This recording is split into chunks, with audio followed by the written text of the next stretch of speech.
sobre fisiopatología de la infección. Haciendo un poco de recuerdo a lo que estábamos viendo en la anterior clase, después solamente creo que esta diapositiva, ¿no? Inicial, ya hablábamos de algunos, más que todas algunas referencias o conceptos sobre el proceso infeccioso. Hablábamos de que venía a ser problemas sanitarios, habíamos explicado por qué, la causa también de las patologías, de las enfermedades infecciosas. Hablamos del tropismo hístico. ¿Quién me puede decir qué es tropismo hístico? ¿Alguien? Yo, doctor. El tropismo Freddy. hístico, sí, buenos días. El tropismo hístico se trata de aquellos microorganismos de forma específica, pero que a su vez pueden causar infecciones diferentes. Por ejemplo, el de la bacteria Streptococcus pneumoniae, que si bien puede causarte neumonía, también es capaz de producirte endocarditis bacteriana, bacteremia, como también una meningitis. Ya, pero siempre procuren tener su concepto bien claro, ¿ya? Cuando hablamos de tropismo hístico, vamos a decir que es la afinidad que tiene, eso es lo que le explicaba en la anterior clase, la afinidad que tienen ciertos microorganismos, no todos lo tienen, ¿ya? Por diferentes tipos de tejidos o de adherirse a diferentes tipos de tejidos y poder causar un proceso infeccioso, ¿no? Así que, así como ya lo dijo usted, sí, un mismo organismo, neumonía, por ejemplo, puede causar una neumonía a nivel del tejido pulmonar, pero también a nivel de otros tejidos como el sistema nervioso, principalmente a nivel de las meninges, puede producir meningitis, o puede producir también una endocarditis infecciosa, ¿no? Entonces tiene una afinidad, una capacidad de adherirse también, no solamente al tejido pulmonar, sino también a otros tipos de tejidos. No son todos los microorganismos que poseen este tropismo hístico, pero sí hay. Hablamos también de la E. coli, ¿no? Que puede causar infección tanto a nivel del sistema urinario, o el aparato urinario, y también del gastrointestinal, ¿ya? Entonces, porque tiene una afinidad o una capacidad de reproducirse, adherirse y multiplicarse en estos dos tipos de tejidos que conforman estos sistemas u aparatos.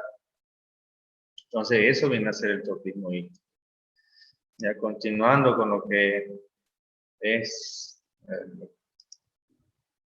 proceso infeccioso en su fisiopatología, vamos a decir que las infecciones pueden prevenirse y en su mayoría pueden curarse, ¿ya?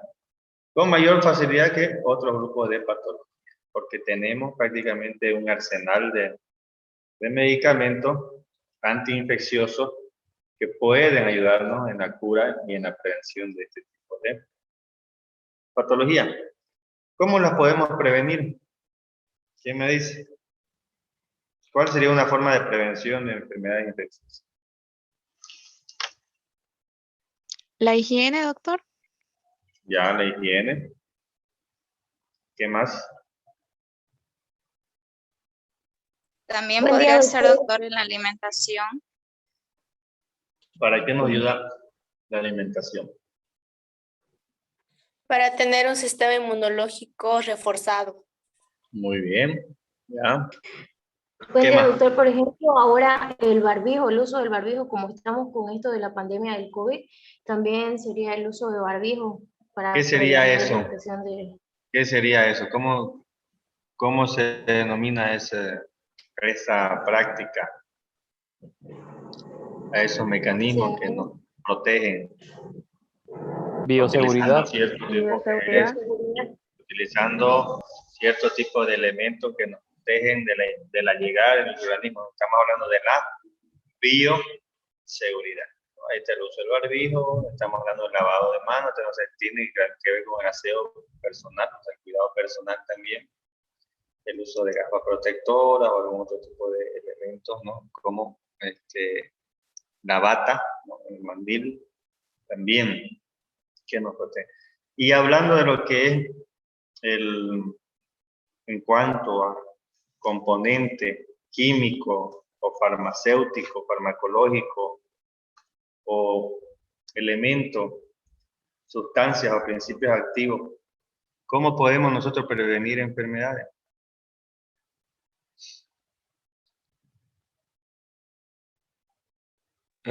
Pues, Por la vacuna, doctor.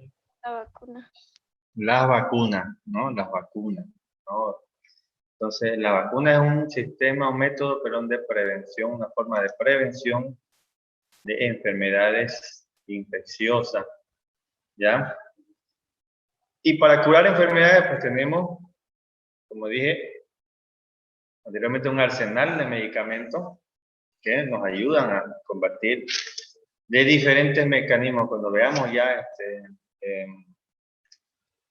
farmacología antiinfecciosa, vamos a hablar de los distintos grupos y clasificaciones de fármacos que nos van a ayudar en este sentido, en la curación, para el tratamiento de enfermedades infecciosas. Pues tenemos los antibióticos, tenemos los antimicóticos, los antiparasitarios, los antivirales o antirretrovirales. Entonces tenemos un arsenal dentro de ellos. Cada uno de ellos con sus especificaciones y un modo, una acción farmacológica distinta, que al final de cuentas lo que nos ayuda es a tratar, curar la enfermedad. Muchas de ellas han sido eliminadas. La viruela. Hoy día la gente todavía confunde, ¿no? Ustedes no tienen que confundir lo que es la varicela con la viruela. La viruela no existe.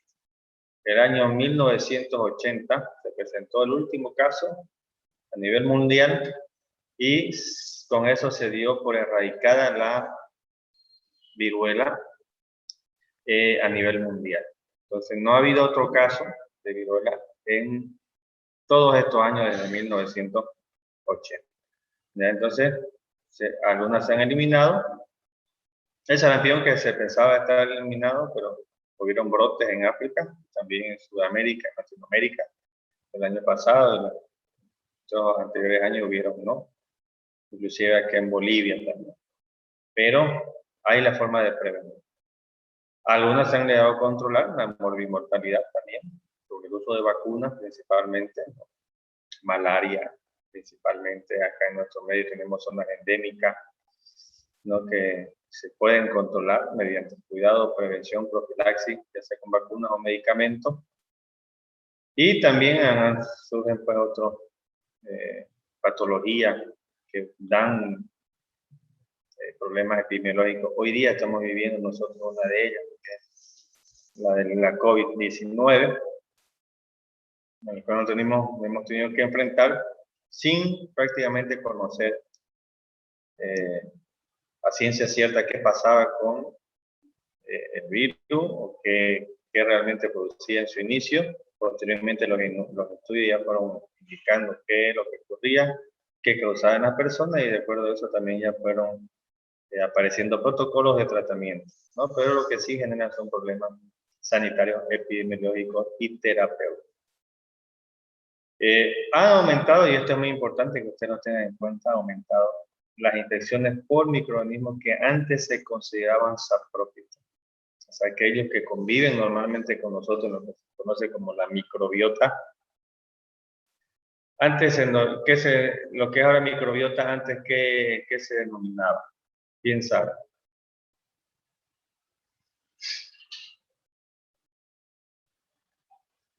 ¿A qué se conocía antes como microbiota?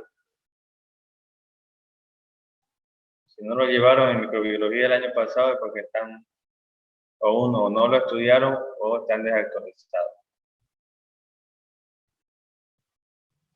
¿Nadie? Nicole Salazar. Buen día, doctor. Buen día. ¿Qué es la microbiota?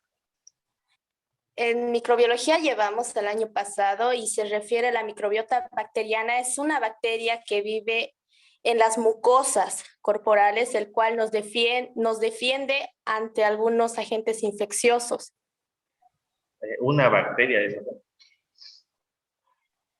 Doctor, ¿no es la flora bacteriana? Es la flora bacteriana en su conjunto. Es lo que se conocía antes como la flora microbiana o flora bacteriana normal, ¿no? De la piel. O sea, aquellos microorganismos que conviven comúnmente con nuestro organismo, ¿no? Sabemos que lo tenemos en la piel, lo tenemos en las mucosas principalmente, ¿no? A nivel del aparato gastrointestinal, también a nivel del aparato genitourinario, ¿no?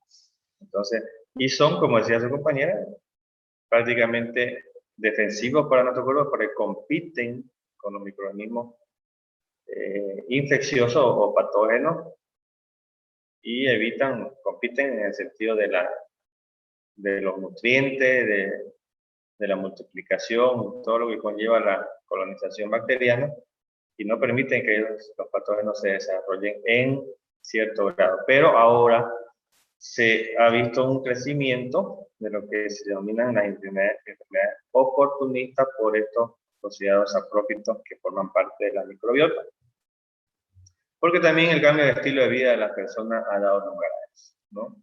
En la piel, por ejemplo, ahora se acostumbra bastante. Antes eran más las mujeres, pero ahora también los hombres, ¿no? Los metrosexuales, que le llamaban, son puro cremas, lociones y tratamientos para el cuerpo que dañan el pH de la piel y la capa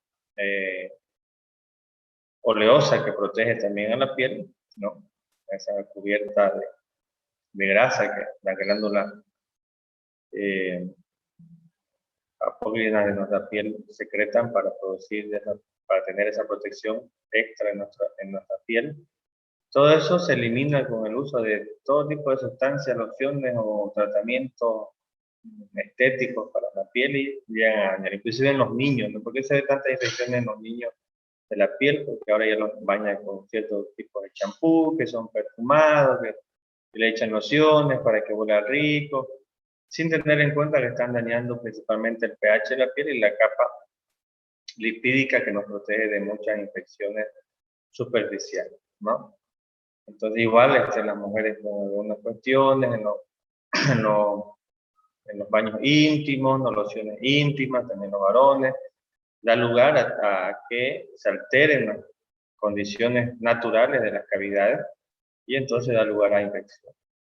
O también el consumo de ciertas sustancias que afecta al sistema inmunológico y puede dar lugar al desarrollo de estos saprófitos que se pueden convertir en patógenos y por la excesiva multiplicación, ¿no? Obviamente, provocar infecciones oportunas. Entonces, eso hay que tener mucho cuidado. Vamos a decir también que los microorganismos van a cambiar genéticamente como una respuesta defensiva, ¿ya? Las bacterias, inclusive, al enfrentarse a algún tratamiento antimicrobiano, algún antibiótico, por eso es importante recomendar siempre que ustedes tienen que hacerlo, porque es un deber del médico, es una obligación del médico informar al paciente que si inicia un tratamiento antibiótico, el paciente pues tiene que iniciarlo y terminarlo, concluirlo. La automedicación está dando muchos problemas en cuanto a lo que se denomina la resistencia bacteriana. No hay un control por parte de las autoridades, por ejemplo, la gente acostumbra a la farmacia y comprarse medicamentos, automedicarse, ¿no?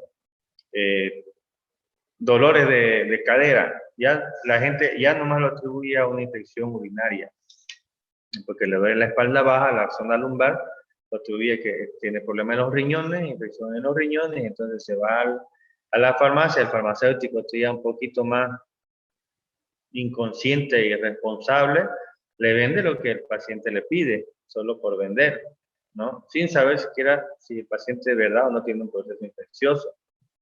Entonces, van y se compran antibióticos y cuando les dan el antibiótico resulta que no compran más que para 1 o 2 días y como bueno, en 1 o 2 días el dolor calma, pero no es por el antibiótico, sino porque esos dolores tienden a ser también limitados. Entonces, ahí viene el problema, ¿no? De no concluir un tratamiento antibiótico, aunque no haya tenido la infección, una vez lo inició, pues tiene que terminarlo para evitar la resistencia bacteriana. Porque hoy en día se está dando cada vez más este problema y ha aparecido también una nueva cepa, principalmente de una bacteria que es el Staphylococcus aureus, que se conoce como una superbacteria. No sé si ustedes habrán escuchado alguna vez, que es resistente a todos los tipos de antibióticos conocidos hasta la fecha. Y lastimosamente las personas que adquieren esa bacteria, pues no hay tratamiento específico para combatirla y tiene una alta tasa de mortalidad por el proceso infeccioso grave que causa en los pacientes. Entonces hay que tener en cuenta el cambio genético que hacen las bacterias para precisamente defenderse. Hacen una mutación y cambian para evitar el ataque o la agresión por medio de un medicamento. Y también hablando aquí de un ejemplo del VIH, el virus de la inmunodeficiencia adquirida que provoca, perdón, el VIH que provoca el SIDA, ¿no? Este síndrome de inmunodeficiencia es dado por la infección del VIH, ¿no? No es lo mismo, ustedes ya saben, ser VIH positivo a tener SIDA, que ya es una patología dada por la inmunodeficiencia que produce este virus con el paso de los años. Pero si este virus, ¿por qué no hay hasta ahora una cura? Porque constantemente está mutando, cambiando su proteína en su cápside para evitar el ataque por medicamentos. No es una característica que se da. Entonces, hay que tener en cuenta siempre estos factores. ¿Por qué se da la infección en las personas? Por una interacción que hay entre el huésped, que somos nosotros, las personas, entre el parásito o microorganismo patógeno y su medio ambiente. Nosotros estamos en un medio ambiente donde convivimos con microorganismos. Bueno, hablando de Trinidad, es una ciudad, ustedes saben, bastante contaminada. Para empezar, no tenemos sistema de drenaje, ¿no? Vivimos con las calles con una podredumbre ahí de aguas inclusive servidas, ¿no? Aguas estancadas, agua con una cantidad impresionante de basura. La gente también que no colabora porque bota su basura, usted es uno de ellos, ¿no? Que no colaboran. Y entonces cada vez más se va contaminando el medio ambiente y también la proliferación de microorganismos. Entonces, donde quiera que vamos nosotros, donde quiera que estemos, siempre hay una contaminación por microorganismos. Gracias a Dios, en la mayoría de los casos son microorganismos que no son patógenos, o si bien lo son, no nos llegan en la suficiente cantidad como para causar una infección, o nuestro organismo lo repele mediante la defensa. ¿Ya? Pero todo proceso infeccioso va a nacer de esta interacción entre el huésped, el microorganismo y el medio ambiente. Existen factores para el desarrollo de la infección. Tenemos que tener un agente etiológico. El agente etiológico es el microorganismo agresor, el microorganismo patógeno, que tiene sus capacidades de invasividad y tiene una patogenia o una virulencia, que lo vamos a ver más adelante, que puede ser estar en un reservorio, ya sea endógeno o exógeno. Endógeno cuando nosotros mismos lo albergamos, por ejemplo, los saprófitos que hablábamos anteriormente, o exógeno cuando nos llega o lo adquirimos, nos contaminamos en el medio ambiente externo. Tenemos las vías de transmisión que son muy importantes, ya sea la vía directa, la vía indirecta, y nosotros los huéspedes con nuestras defensas externas y también internas, nata o innata. Entonces, todos estos son factores que están relacionados con un proceso infeccioso, pero depende de muchos factores para que se dé o no se dé en sí este proceso infeccioso. ¿Ya?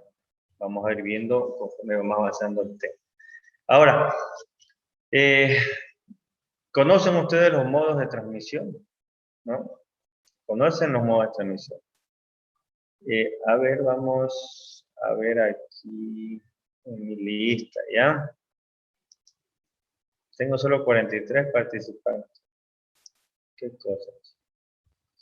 Américo Méndez. ¿Dónde está Américo Méndez? ¿Está por ahí? Presente, doctor. Sí, aquí. Américo, ¿cuáles son las vías de transmisión directa? Vía directa, cuando tiene contacto con el microorganismo directo, se contagia mientras estornuda o tose la persona y es una vía directa que entra el organismo al cuerpo.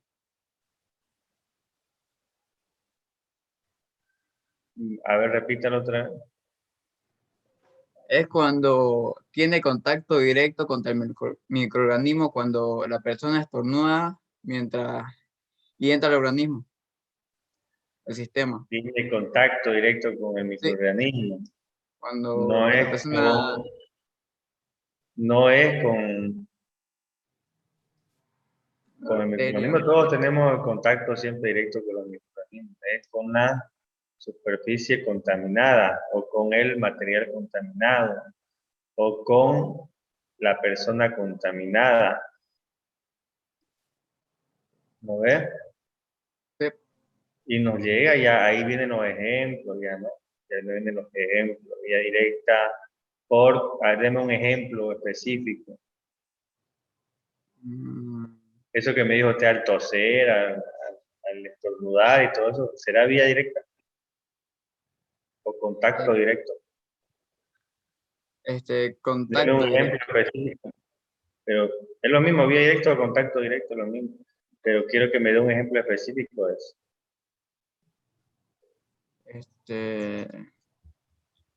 Vía directa sería por la boca. La boca, ¿cómo es la boca? ¿Cómo es? Cuando uno estornuda, ¿no? Puede ingresar por ahí, por esa vía, la vía... Pero ahí no hay contacto directo. No sabía cómo explicar ese logo. Es sencillo. Si ¿Lo usted puedo sabe, explicar yo, doctor? todavía estamos Ok, gracias. con Américo.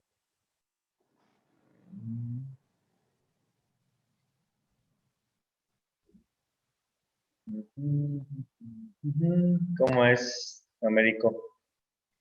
Deme un ejemplo de contacto directo, de vía directa. Yeah. ¿Toser? No está dentro de eso. ¿Estornudar? Tampoco. A ver cómo se lo explico.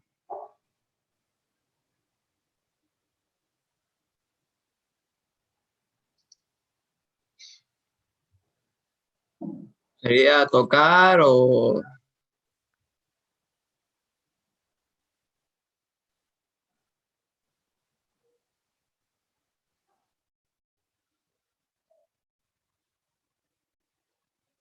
Voy a empezar a sacar a los que no tienen su nombre completo. Voy a empezar a sacarlo. Así que pongan su nombre. Hamilton Pessoa. ¿Está Hamilton Pessoa? Aquí, doctor. Deme un ejemplo de contacto directo. Sí, doctor. Aquí estoy, doctor. Ya, deme un ejemplo de contacto directo. Hamilton.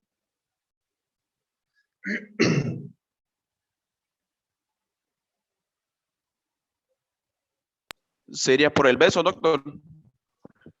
Ya, a través de los besos. ¿Está bien? ¿Otro más?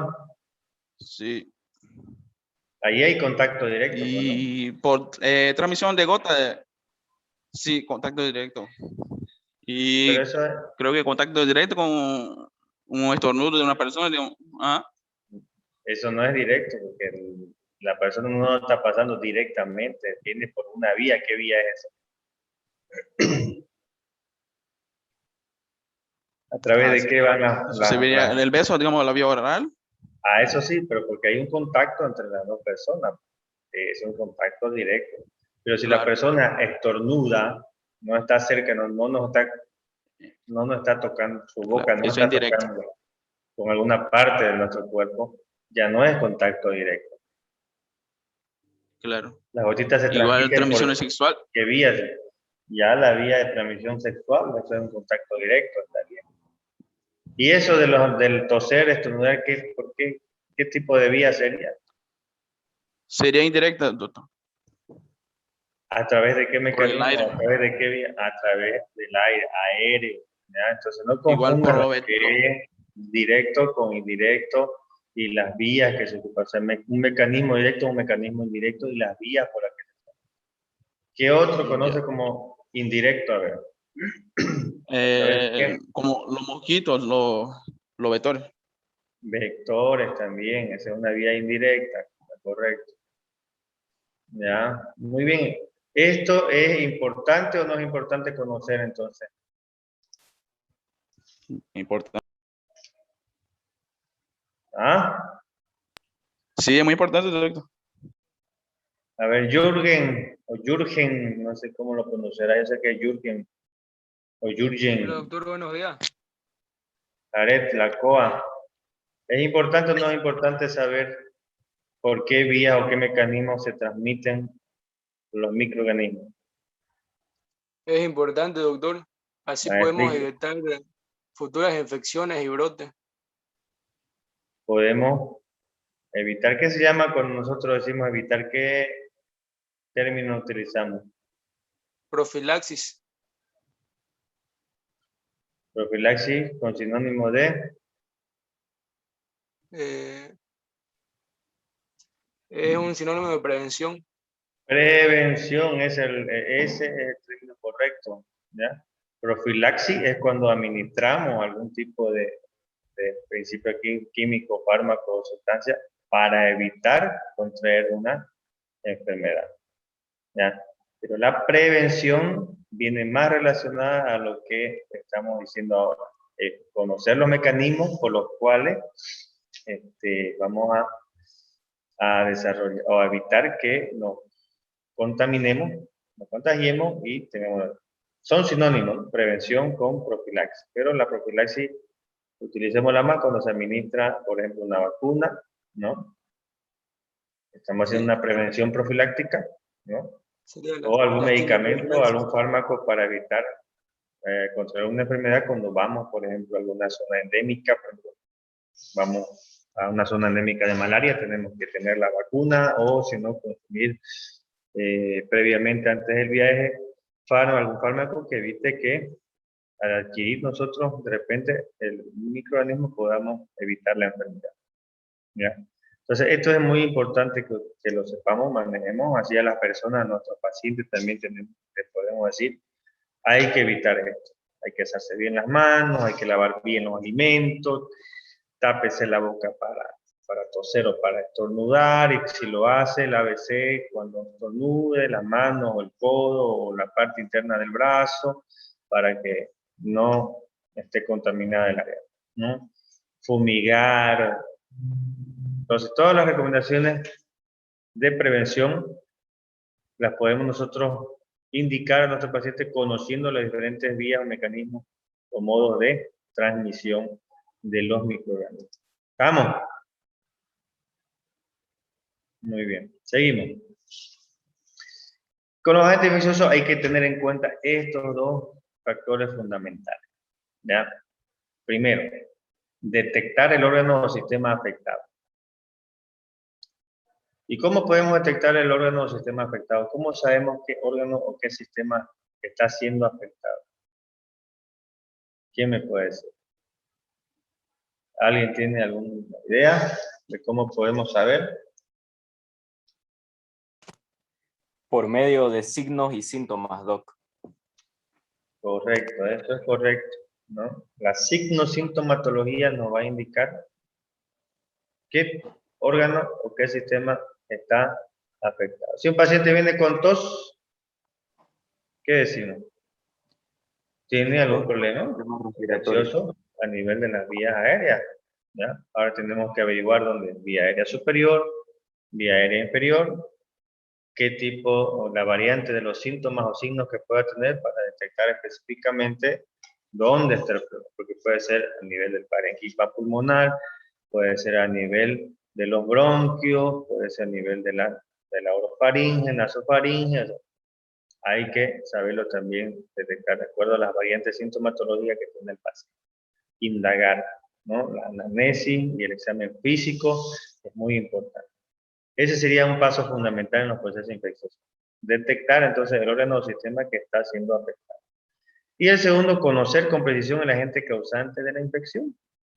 Ahora, si decimos que un paciente viene con tos, con fiebre ya de varios días de evolución y hacemos el examen físico, ya le hemos preguntado a todo el paciente cómo le comenzó, cuándo le comenzó, qué síntomas ha tenido, no tenía fiebre, dolor de garganta, que nosotros tenemos que hablar con disfagia, ¿no? Cefalea, todo ese síndrome febril que acompaña el proceso infeccioso.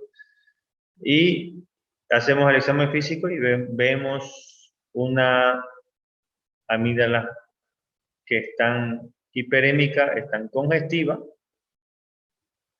pero no tienen puntillado blanquecino o no tienen indicios de material purulento. ¿Qué podemos decir nosotros? ¿Qué está causando esa infección? Un virus. Obviamente es una amigdalitis, ¿no? ¿Y quién habló por ahí?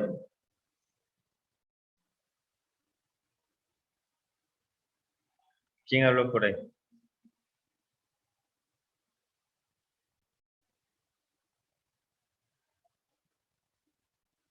Se acobardó. Pero la respuesta estaba correcta. ¿Ya? Si no se animan, no hablen. Si están con duda, igual díganlo, pero nosotros vamos a ver, vamos a hacer la corrección. Ya, si es que está mal, pero si está bien, vamos a decir que está bien. Así que no tengan miedo. ¿Ya? Ahora, si esas amígdalas están con un puntillado blanquecino, amarillento, con acumulación de sustancias de pus, ¿qué vamos a decir? ¿Qué microorganismo está causando esa infección a nivel de las amígdalas? Una bacteria, doctor. Ya. ¿Y qué bacteria puede estar causando? No Streptococcus aureus, por ahí. Streptococcus aureus. ¿Ah? Streptococcus pyogenes. Streptococcus pyogenes con, podemos decir porque conocemos que es un agente que principalmente causa infección a ese nivel, ¿cierto? Aunque también puede causar en otros tejidos. Pero hablando de lo que es la vía aérea superior, entonces ya conociendo nosotros el órgano afectado y el agente causal con precisión de esa infección, podemos empezar a instaurar también un tratamiento adecuado para ese paciente, porque conocemos qué agente está causando y también conocemos qué medicamentos podemos dar para destruir o para eliminar ese agente causal. Entonces, eso es muy importante, donde que podamos métanse siempre en la cabeza. Si no conocen microbiología y dónde, qué tejidos invaden, causan infecciones, en qué tejidos los microorganismos, va a ser complicado en cuanto a los procesos infecciosos poder detectar o hacer instalado un buen tratamiento. Ahí viene el problema de muchos médicos jóvenes, que como no saben, no conocen, y créanmelo, es una realidad, ¿no? Que yo lo he visto bastante con colegas lastimosamente, y como no conocen, no saben, empiezan a dar uno, otro, dos, hasta tres medicamentos al mismo tiempo a un paciente para ver si con alguno de ellos la chunta, ¿no? El tratamiento. Y eso no es lo correcto. Es un riesgo para el paciente porque podemos causar efectos no deseados, farmacológicos indeseables o efectos secundarios, reacciones adversas y también la resistencia bacteriana. Porque a veces resulta que dan 2 o 3 tipos de antibióticos para tratar una infección sencilla, pero resulta que 2 de los antibióticos hacen un bloqueo entre sí, ¿no? Lo que evita que esos medicamentos actúen, ¿no? Hacen una inhibición de su efecto farmacológico uno sobre el otro. Y eso permite que no haya un buen tratamiento en niveles adecuados o biodisponibilidad de los medicamentos al bloquear esa acción farmacológica y entonces la viene la resistencia bacteriana. Entonces hay que conocer bien, ¿ya? Y tratar de una manera adecuada el paciente. ¿Cuáles son las etapas de la infección? Se va a cortar, jóvenes, enseguida la comunicación. Se vuelven a conectar ya. La etapa de la infección tiene varias fases. Proceso de infección, ¿verdad? O contaminación también se puede denominar cuando el microorganismo va a llegar a nuestro cuerpo, va a penetrar en su interior y comienza a reproducirse. Hay un periodo de incubación